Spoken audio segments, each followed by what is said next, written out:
അപ്പനാണോ അമ്മയാണോ ആരാണ് എല്ലാവരും കൂടിയാണോ പ്രാർത്ഥന കൂടുന്നതെങ്കിൽ അത്രയും നല്ലത്.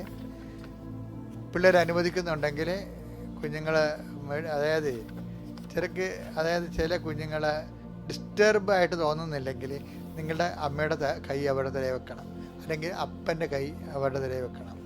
കാര്യം നിങ്ങളെ ദൈവം കഴിഞ്ഞാൽ പിന്നെ നിങ്ങളെയല്ലേ കുഞ്ഞിനെ ഏൽപ്പിച്ചിരിക്കുന്നത്. അപ്പോൾ നിങ്ങൾക്ക് ഒരു ആധ്യാത്മിക അധികാരമുണ്ട്. ഇപ്പം സഭയിൽ ഞങ്ങളെ ആശീർവദിക്കുമ്പോൾ നിങ്ങളുടെ കൈ കുഞ്ഞിൻ്റെ തലയിലുണ്ടെങ്കിൽ ഉണ്ടല്ലോ, അത് വലിയൊരു അനുഭവമായിരിക്കും. അപ്പോൾ നിങ്ങൾ വിശ്വസിക്കുകയും ചെയ്യണം. ഞാൻ ആശീർവദിക്കുമ്പോൾ ഈശോ തന്നെയാണ്, കുഞ്ഞിനെ ഈശോ തന്നെയാണ് ഇപ്പോൾ ആശീർവദിച്ചുകൊണ്ടിരിക്കുന്നത്. എന്നെ ഈശോ ഒരു ഉപകരണം, ആശീർവാദത്തിൻ്റെ ഉപകരണമാക്കുകയാണ്. കർത്താവ്, ഞാൻ കുഞ്ഞുങ്ങളെ സംബന്ധിച്ച് പ്രാർത്ഥിക്കുന്നു. ഈശോയെ, പരീക്ഷയ്ക്ക് ഒരുങ്ങുന്ന മക്കൾ, ഇപ്പോൾ ഒരാൾ പരീക്ഷ എഴുതി കുറച്ച് ടെൻഷനൊക്കെ ഉണ്ടാവും, ഒരു കുഴപ്പമില്ല, എഴുതിപ്പോയത് എഴുതി. പീരാത്തസ് പറഞ്ഞ പോലെ what I have written is written Forever, അത് എഴുതിയിട്ടുണ്ട്. ബാക്കി നമ്മുടെ കയ്യിൽ അത് വീഴാതെ കർത്താവാണ് നോക്കേണ്ടത്. ഇനി നമ്മളുടെ ഈ കഴിഞ്ഞു പോയ ഈ തൂയിപ്പോയ പാലിനെ കുറിച്ച് പദം പറഞ്ഞ് കരഞ്ഞിട്ട് കാര്യമില്ലെന്ന് പറഞ്ഞില്ല. അതുപോലെ അതൊന്നും ഓർക്കണ്ട. ഇനി പുതിയ കാര്യങ്ങൾ, ബാക്കി അത് ദൈവത്തിൻ്റെ ടേബിളിലേക്ക് നമ്മൾ മാറ്റുകയാണ്. ഞാൻ ഇങ്ങനെ തട്ടി മുട്ടിയൊക്കെ നിൽക്കേണ്ട കാര്യം, കുഞ്ഞുങ്ങൾ ആരെങ്കിലും എഴുന്നേറ്റ് വരണമെന്നുണ്ടെങ്കിൽ വന്നോട്ടെ എന്നുള്ളവർക്ക് സമയം കൊടുക്കുകയാണ്. ഓക്കെ, അപ്പോൾ ഹാപ്പി ആയിരിക്കുക. എല്ലാ കുഞ്ഞുങ്ങളെയും വിളിച്ച് വരുത്തുക. അവിടെ ശിരസിലൊക്കെ അപ്പനും അമ്മയും ഉണ്ടെങ്കിൽ രണ്ടുപേരും തന്നെ രണ്ട് കൈയില്ലേ, 4 കുഞ്ഞുങ്ങളുണ്ടെങ്കിൽ നമുക്ക് കൈകാര്യം ചെയ്യാൻ പറ്റുന്ന 4 കൈ നിങ്ങൾക്ക് ഉണ്ടല്ലോ, രണ്ടുപേർക്കും അപ്പനും അമ്മയ്ക്കും കൊണ്ട്. അപ്പം അത് ആരാണുള്ളത്, പ്രാർത്ഥനയ്ക്ക് ചെയ്തതിനെ ഉള്ളവർ ആരാണ്, അവർ ആ സമയത്ത് പങ്കെടുത്താൽ മതി. കർത്താവ് ഈ നിമിഷം അനുഗ്രഹിക്കുന്ന സമയമാണ്. അടിപ്പണ പോലെ കർത്താവ് വൈദാഘാതം പോലെ ദൈവമേ, നിൻ്റെ ദൈവികമായ ശക്തി അങ്ങയുടെ മക്കളിലേക്ക് ആവശ്യിക്കട്ടെ. ഈശോ, നിൻ്റെ വിശുദ്ധ പൗരോഹിത്യത്തെ മഹത്വപ്പെടും. 39 വർഷം ഞാൻ അർപ്പിച്ച കുർബാന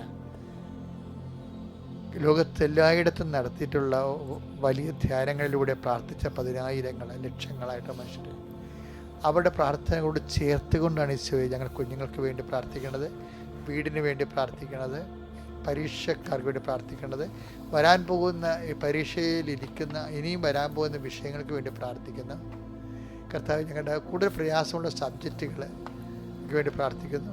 ഇടയ്ക്ക് വിട്ടുപോയ സബ്ജക്റ്റുകൾ, മനസ്സിലാകാത്ത സബ്ജക്റ്റുകൾ, പഠിച്ചിട്ട് തീരാത്ത, പക്ഷേ അയ്യോ അത് പഠിച്ചില്ലാതെ കൈയൊക്കെ കുടയുന്നില്ലേ, അങ്ങനെ വിട്ടുപോയ സബ്ജക്റ്റുകൾ പഠിച്ചത് തീരുമോ എന്നുള്ള പേടിയുള്ളവർ അവരെല്ലാവരും ഇപ്പോൾ ആശ്രയിച്ച് അടിപ്പെടുന്ന പോലെ വൈദാഘാതം പോലെ ദൈവികമായ ശക്തി എൻ്റെ മക്കളുടെ കർത്താവ് പതിക്കട്ടെ എന്ന് പ്രാർത്ഥിക്കുന്നു. കർത്താവെ, നിൻ്റെ വിശുദ്ധ പൗരോഹിത്യത്തെ മഹത്വപ്പെടും. കുഞ്ഞുങ്ങൾക്ക് ആത്മശക്തി പരിശുദ്ധാത്മാവിൻ്റെ ആത്മശക്തിയാൽ കുഞ്ഞുങ്ങളുടെ ഹൃദയം നിറയട്ടെ.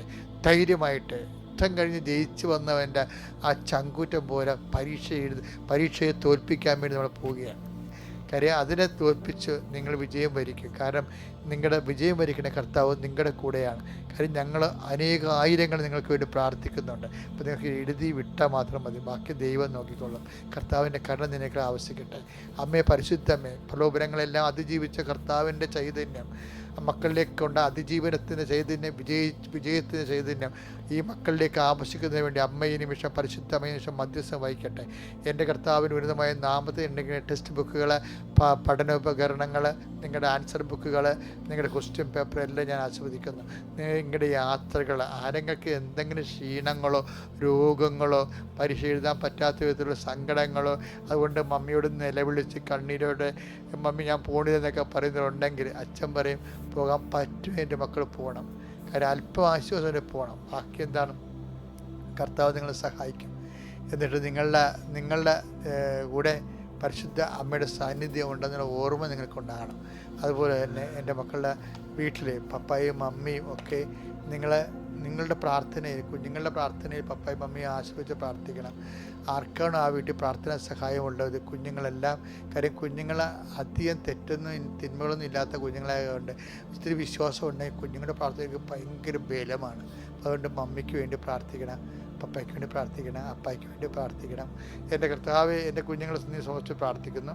എൻ്റെ കർത്താവിൻ്റെ ഉന്നതമായ നാമത്തിൽ സഭയുടെ അധികാരത്തിൽ കർത്താവ് പൊറുതിമുട്ടിയിരിക്കുന്ന കുടുംബങ്ങൾ, പല പല വിഷയങ്ങൾ കൊണ്ട് മനോരോഗികൾ, ഡിപ്രഷനുള്ള രോഗികൾ, വയലൻ്റായിട്ടുള്ള പേഷ്യൻസുകൾ, അവരെ കൊണ്ട് പൊറുതിമുട്ടിയ മാതാപിതാക്കന്മാരെ നീ ഈ നിമിഷം സ്പർശിക്കണം. ആ മക്കളെ സ്പർശിക്കണം. എവിടെയെങ്കിലും പോയി ഒളിച്ചാൽ മതി എന്നൊക്കെ വിചാരിച്ചുകൊണ്ട് വീട് തന്നെ സങ്കടപ്പെട്ട് ജീവിക്കുന്നവരുണ്ട്. ഒരു പ്രാർത്ഥനയും ഏക്കാത്ത അത്രയും മുൾച്ചെടികളിൽ വീണ വിത്ത് പോലെ അനുഗ്രഹം കുടുങ്ങിക്കിടക്കുന്ന വീടുകളുണ്ട്. അവരെല്ലാം മാതാപിതാക്കന്മാരെ നീ ശക്തിപ്പെടുത്തണം കർത്താവേ. അവരെ നീ സാന്ത്വനപ്പെടുത്തണം കർത്താവേ. ഈശോ, അവരെ നീ ശക്തിപ്പെടുത്തണം കർത്താവേ. അവർക്ക് നീ ഒരു തുണ കൊടുക്കണം കർത്താവേ. അവർക്ക് വേറെ ആരും ഇല്ല, ആരും ആശ്വസിപ്പിക്കാൻ പറ്റത്തില്ല. ദൈവത്തിന് മാത്രമേ ആശ്വസിപ്പിക്കാൻ പറ്റത്തുള്ളൂ. മനുഷ്യന് എല്ലാം പരിധികളുണ്ട്. അത് നമ്മുടെ കൂടെയായിരിക്കും, എത്ര പേര് കൂടെയായിരുന്നാലും അതൊക്കെ ഒരു കൊട്ടായം കഴിയുമ്പോൾ നമുക്ക് എന്നിട്ട് പോകേണ്ടി വരും. അപ്പോൾ അതുകൊണ്ട് തന്നെ കർത്താവേ, നീ മാത്രമേ ഉള്ളൂ. സങ്കടക്കാർക്ക് നീ മാത്രമേ ഉള്ളൂ. നീ പ്രത്യേകം ഓർത്ത് ഈ പ്രാർത്ഥന കൊണ്ട് അവരെ അനുഗ്രഹിക്കണം. അവർ പോകുന്ന ഇടങ്ങളെ അനുഗ്രഹിക്കണം, അവരുടെ ആശയങ്ങളെ അനുഗ്രഹിക്കണം, അവരുടെ ചിന്തകളെ അനുഗ്രഹിക്കണം, അത് നടപ്പിൽ വരുത്തുന്ന രീതി അനുഗ്രഹിക്കണം. അവരുടെ അത് അന്ത്യനിമിഷം വരെ അവരറിഞ്ഞാലും അറിഞ്ഞില്ലെങ്കിലും അവരംഗീകരിച്ചാലും ഇല്ലെങ്കിലും ഈ പ്രാർത്ഥനയുടെ ശക്തിയാൽ നിങ്ങളുടെ കുടുംബം അനുഗ്രഹിക്കപ്പെടുകയും ഇപ്പോഴുണ്ടാകുന്ന കടങ്ങൾ ലക്ഷക്കണക്കിന് രൂപ ആവശ്യമുള്ളൊരു വ്യക്തിയാകാൻ നീ കർത്താവ്, നീ പലയിടത്ത് ചോദിച്ചിട്ടും പല കാര്യങ്ങൾ പറഞ്ഞ് നീ അവരെ നിനക്ക് കിട്ടാത്തൊരവസ്ഥയാണെങ്കിൽ ഈ ഒറ്റ പ്രാർത്ഥന കൊണ്ട് കർത്താവ് നിന്നെ സന്ധിക്കും. ഇന്ന് ഇത്ര 19 മണിക്കൂർ നീ കുറിച്ച് വെക്കുക. അതിനുശേഷം നീ ആ 19 മണിക്കൂറാകാൻ വേണ്ടി പ്രാർത്ഥിച്ച് വിശുദ്ധരെ കാത്തിരിക്കുക. കർത്താവ് നിന്നെ അനുഗ്രഹിക്കുക. ഞാൻ നിങ്ങൾക്ക് വേണ്ടി ഈ 19 മണിക്കൂർ ഞാൻ ഓർക്കുമ്പോൾ നിങ്ങളിങ്ങനെ ടൈം എടുത്തിട്ട് വിടുതലിന് വേണ്ടി ടൈം എടുത്തവർക്ക് വേണ്ടി ഞാൻ പ്രത്യേകം പ്രാർത്ഥിക്കുന്നതാണ്. എൻ്റെ കർത്താവിൻ്റെ ഉന്നതമായ നാമത്തിൽ, സഭയുടെ അധികാരത്തിൽ, കുരിശടയാളത്തിൽ ഓരോ ദൗത്യങ്ങൾക്കും യാത്രയ്ക്കും പോകുന്നവർ എൻ്റെ സബലീകരണത്തിന് ഈശോ നാമത്തെ ആശീർവദിക്കുന്നു. എൻ്റെ പ്രിയപ്പെട്ടവരെ, നമുക്കിന്ന് സന്ദേശം പറയുമ്പോഴേ ഞാൻ പണ്ടേ എത്ര ക്ലാസ്സിലാണെന്നൊന്നും ഓർക്കുന്നില്ല, ഈ ആദേശ സിദ്ധാന്തം എന്ന് പറഞ്ഞ സംഭവം ഉണ്ടല്ലോ. അല്ല, 3ാം ക്ലാസ്സിലൊക്കെ ആയിരിക്കും. സയൻസിൽ ആർക്കിമിഡീസാണ് അത് ചെയ്തത്. അയാളുടെ ചെമ്പിൽ കയറി വെള്ളം നിറച്ചിട്ട് ചെമ്പിൽ കയറി ഇരുന്നപ്പോൾ അങ്ങയുടെ ബോഡിയുടെ അത്രയും വെള്ളം പുറത്തേക്ക് പോയി. അപ്പോൾ അങ്ങ് യുറേക്കായതൊക്കെ പറഞ്ഞ പുള്ളി കണ്ടുപിടിച്ചത്. എന്താ പുള്ളി കണ്ടുപിടിച്ചതെന്ന് അറിയാമോ? പുള്ളിയുടെ ആ പുറത്തേക്ക് പോയ വെള്ളത്തിന് വെയിറ്റിന് സമാനമാണ് പുള്ളിയുടെ ശരീരഭാരം. പക്ഷേ അതല്ല, അതിപ്പോൾ എല്ലാവർക്കും അറിയാവുന്ന കാര്യമാണ്. പക്ഷേ ആർക്കിമിഡീസ് പറഞ്ഞതായിട്ട് ഉള്ള ഒരു കാര്യം സെമിനാരി പഠിച്ചിട്ടുണ്ട്. നമ്മൾ ഗൂഗിളൊക്കെ സെർച്ച് ചെയ്താൽ കിട്ടും നിങ്ങൾ. ഇപ്പം എന്താ സംഭവം വെച്ചാൽ, അയാൾ പറഞ്ഞത് give me a firm spot to stand, I will move the earth. അതായത് നിങ്ങൾ എനിക്ക് ഭൂമിയിൽ ഉറച്ചു നിൽക്കാനുള്ള ഒരു സ്ഥലം താ, ഞാൻ ഈ ലോകത്തെ ചേഞ്ച് ചെയ്യാവുന്നു. ഈ ദിവസങ്ങളിൽ എൻ്റെ മനസ്സിൽ വന്ന ചിന്തയാണ്. കാര്യം ഉറച്ചു നിൽക്കാനുള്ള സ്ഥലം എന്ന് പറഞ്ഞാൽ എന്താ? വചനമാണത്. കഴിഞ്ഞ ദിവസങ്ങളിൽ നമ്മൾ കണ്ടില്ലേ, യോഹന്നാൻ 17:17 എന്താണ്? സത്യമായിട്ടുള്ള എന്താണ്? അങ്ങയുടെ വചനമാണല്ലോ സത്യം. അപ്പം യോഹന്നാൻ 17:17 നമുക്ക് റിലേ ചെയ്യാൻ പറ്റുന്ന, നമുക്ക് ആശ്രയിക്കാൻ പറ്റുന്നത് എന്താണ്? ഉറച്ചു നിൽക്കാൻ പറ്റുന്നത് സത്യമാണ്. ഹെരാക്ലിറ്റസ് പറഞ്ഞായിരുന്നേ, ഹെരാക്ലിറ്റസും അയാൾ ഗ്രീക്ക്, കർത്താവിന് മുമ്പ് എനിക്ക് പോണത് ഒരു 500 കൊല്ലം പറ്റിയാണ് ജനിച്ച ആളാണ് ഹെരാക്ലിറ്റസ്. അപ്പോൾ അദ്ദേഹം പറഞ്ഞത്, you cannot step into a same river twice. നിങ്ങൾക്ക് ഒരു പുഴയിൽ എനിക്ക് 2 പ്രാവശ്യം കാലെടുത്ത് വെക്കാൻ പറ്റത്തില്ല. എന്താ കാര്യം? It will move. ആദ്യം കാലെടുത്ത് വെച്ച പുഴ ഒഴുകിപ്പോയെന്ന്, പിന്നെ നീ കാലെടുത്ത് വെക്കുമ്പോൾ അത് പുതിയ പുഴയാണ്. അയാൾ പറഞ്ഞ എല്ലാം ഇളക്കമാണ്. ഇളക്കം എന്നത് തിളക്കം, അങ്ങനെയൊക്കെയുള്ളൊരു പ്രത്യേക പൊസിഷനാണ്. എല്ലാം ഇങ്ങനെ മാറിക്കൊണ്ടേയിരിക്കും. അപ്പം മാറ്റമില്ലാത്തത് എന്താണ്? ലുക്ക 21:33 ആകാശവും ഭൂമിയും കടന്നു പോകും. മാറ്റമുണ്ട് ഇതിനെല്ലാം. അത് തന്നെ ഹെറാക്ലിറ്റസ് പറഞ്ഞത് ശരിയാണ്. മാറ്റമുണ്ട്, ആകാശത്തിന് മാറ്റമുണ്ട്. ആകാശം എന്ന് പറയുന്നത് എന്താണ്? ടൈം അല്ലേ? ആകാശത്തു നിന്നല്ലേ ടൈം എന്ന് പറയുന്നത്? Time is the measurement of movements. എന്ന് വെച്ച് കഴിഞ്ഞാൽ പ്രപഞ്ചത്തിലെ ചലനങ്ങളുടെ ഒരു ഏകകമാണ് ടൈം എന്ന് പറയുന്നത്. അപ്പോൾ അതെന്താണ്? ആ ടൈം, ആകാശം എന്ന് വെച്ചാൽ ആകാശം മാറുമെന്ന് വെച്ചാൽ ടൈം മാറും. പിന്നെന്താ? സ്പേസ്, ഭൂമി, എർത്ത്, അതും മാറും. എന്നാൽ എന്റെ വാക്കുകൾ കടന്നു എൻ്റെ പോവുകയില്ല. വാക്കുകൾക്ക് മാറ്റമില്ല എന്നതാണ്. അതായത് അത് തന്നെയാണ് എല്ലാവരും റിപ്പീറ്റ് ചെയ്യണം. ഈശോ 17:17 ഈ ലുക്ക 21:33 എൻ്റെ വാക്കുകൾക്ക് മാറ്റമില്ല എന്ന് പറഞ്ഞുകൊണ്ടാണ് യോഹന്നാൻ 17:17 ഈശോ പറഞ്ഞത്. എന്താണ്? അങ്ങനെ വചനമാണല്ലോ സത്യം, ബാക്കിയെല്ലാം ചലനമാണ്. അയാൾ പറഞ്ഞത് ശരിയാണ്. We cannot step into same river twice. ഒക്കെ എല്ലാം മാറിക്കൊണ്ടിരിക്കും. അതുകൊണ്ടാണ് പർമെനൈഡസ് പറഞ്ഞത്, അതുകൊണ്ടാണ് അർക്കമിഡീസ് പറഞ്ഞത്, എനിക്കൊരു സ്ഥലം, മാറ്റമില്ലാത്ത ഒരു സ്ഥലം താ. അപ്പം നമ്മൾ വിശ്വാസിയെ സംബന്ധിച്ചത് മാറ്റമില്ലാത്ത സ്ഥലം എന്താണ്? കർത്താവ് പറഞ്ഞ വചനമാണ്. വചനം. അതുകൊണ്ടാണ് ഈശോ പറഞ്ഞത് എന്താണ്? നിങ്ങൾക്ക് വെള്ളപ്പൊക്കം ഉണ്ടാകാൻ ജീവിതത്തിൽ മേ ബി, ചിലപ്പോൾ കാറ്റടിക്കാം, മേ ബി കാറ്റടിച്ച് മഴ പെയ്യാം. അത് ആ വെള്ളം പാച്ചിരി വാഹനത്തിൽ ഇങ്ങനെ ആഞ്ഞടിക്കാം. പക്ഷെ വീണ് പോകാതിരിക്കണേ, അതിന് എന്ത് ചെയ്യണം? ഞാൻ നിങ്ങളോട് പറഞ്ഞ വചനം അനുസരിച്ച് നിങ്ങൾ ജീവിച്ചാൽ നിങ്ങൾ വീണ് പോകത്തില്ല.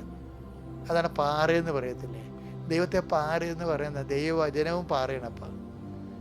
എന്താ കാര്യം? 18 സങ്കീർത്തനം 18:2 അങ്ങാണ് എന്റെ രക്ഷാശിലയും കോട്ടയും വിമോചകനും. രക്ഷാശിലയാണ്, എന്നെ രക്ഷിക്കുന്ന കല്ലാണ്, പാറയാണ്. കയറി നിൽക്കുമ്പോൾ, പ്രളയം ഉണ്ടാകുമ്പോഴും ശത്രുക്കൾ വരുമ്പോഴും എനിക്ക് കയറി നിൽക്കാനുള്ള പാറയാണ് അങ്ങ്, കുലുങ്ങാത്ത പാറ. ഈശോ പറഞ്ഞത് എന്താണ്? 7:24-25 മത്തായി സുവിശേഷം. എന്റെ ഈ വചനങ്ങൾ ശ്രവിക്കുകയും അവ അനുസരിക്കുകയും ചെയ്യുന്നവൻ പാറമേൽ ഭവനം പണിത.